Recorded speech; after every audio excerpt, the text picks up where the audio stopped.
আপনারা দেখছেন যুগবীক্ষণ, যুগের সাথে মানুষের পাশে সর্বদা এগিয়ে। দোল ও হোলিতে অভব্য আচরণে কলকাতায় ধৃত ৭০৭ জন। অবশেষে স্বীকৃতি পেল হুমায়ুনের নতুন দল। এবার প্রার্থী ঘোষণা হুমায়ুনের। ফাইনালে পৌঁছে গেল কিউইরা। অপরদিকে আজ কোথায় কখন মুখোমুখি হতে চলেছে ভারত ইংল্যান্ড। মধ্যপ্রাচ্য থেকে দেশে ফেরানোয় বিমান পরিষেবা শুরু এয়ার ইন্ডিয়ার। আপনারা দেখছেন যুগবীক্ষণ খাস খবর। আসছি বিস্তারিত খবরে। দোলের দিন অবাধ্য আচরণ এবং মত্ত অবস্থায় ঘোরাফেরার অভিযোগে মঙ্গলবার ৩৩০ জন এবং বুধবার ২৭৭ জনকে গ্রেফতার করেছে পুলিশ। দোলযাত্রায় অশান্তির পরিবেশ যাতে না সৃষ্টি হয় তা এড়াতে প্রতি বছর কড়া পদক্ষেপ নেয় কলকাতা পুলিশ। এবছরও তার ব্যতীত নয়। রঙের উৎসবে অপ্রীতিকর ঘটনা এড়াতে সার্বিক নিরাপত্তার জন্য ছোট বড় বহু পুলিশ পিকেট ছিল শহরে। সব মিলিয়ে ৩৯৮টি পুলিশ পিকেট ছিল শহরে। মঙ্গলবার ও বুধবার ২ দিন মিলিয়ে ৬০৭ জনকে গ্রেফতার করেছে পুলিশ।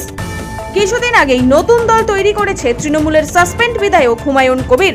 রাজ্যে নির্বাচন আবহে হুমায়ুন কবিরের নতুন দল জনতা উন্নয়ন পার্টির আগে আম যুক্ত করে আম জনতা উন্নয়ন পার্টিকে স্বীকৃতি দিল নির্বাচন কমিশন। ফলে এবার থেকে পাকাপাকিভাবে রাজনৈতিক দল হিসেবে স্বীকৃতি পেল হুমায়ুনের নতুন দল। রাজ্যে এখনো ভোটের নির্ঘণ্ট প্রকাশিত হয়নি। এর আগেই প্রার্থী তালিকা প্রকাশ করে দিল জনতা উন্নয়ন পার্টি। বীরভূমে এসে আনুষ্ঠানিকভাবে ২টি বিধানসভা কেন্দ্রের প্রার্থীর নাম ঘোষণা করলেন দলের শীর্ষ নেতা হুমায়ুন কবির। বাংলা ও বাঙালি চিরকালই বিনোদন প্রিয়। বিশুদ্ধ বিনোদনের সেরা ঠিকানা যুগবীক্ষণ বিনোদনে বাংলা। বিনোদনের A to Z এখন এখানেই।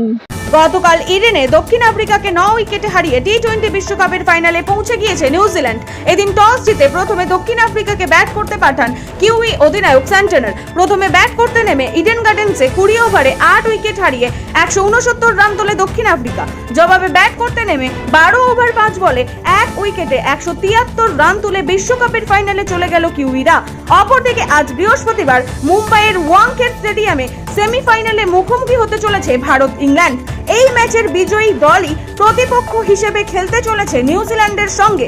সন্ধ্যা ৭টা থেকে শুরু হতে চলেছে Bharat England match.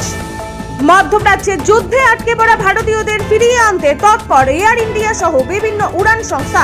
Air India, Indigo সহ কয়েকটি উড়ান সংস্থার বিমান ফিরল ভারতে। জেদ্দা ও দুবাই থেকে আহমেদাবাদ, দিল্লি ও বেঙ্গালুরুতে ফিরল বিমান। কম সংখ্যক হলেও শুরু হলো এয়ার ইন্ডিয়ার সৌদিগামী উড়ান। ভারতের বিভিন্ন শহর থেকে চালু হলো জেদ্দাগামী উড়ান। রাজনীতি থেকে ক্রীড়াঙ্গন, শিক্ষা সংস্কৃতি থেকে বিনোদন, সব খবরে প্রথম থেকেই প্রথমে যুগবীক্ষণ। দেখুন, পড়ুন এবং এগিয়ে চলুন যুগের সাথে।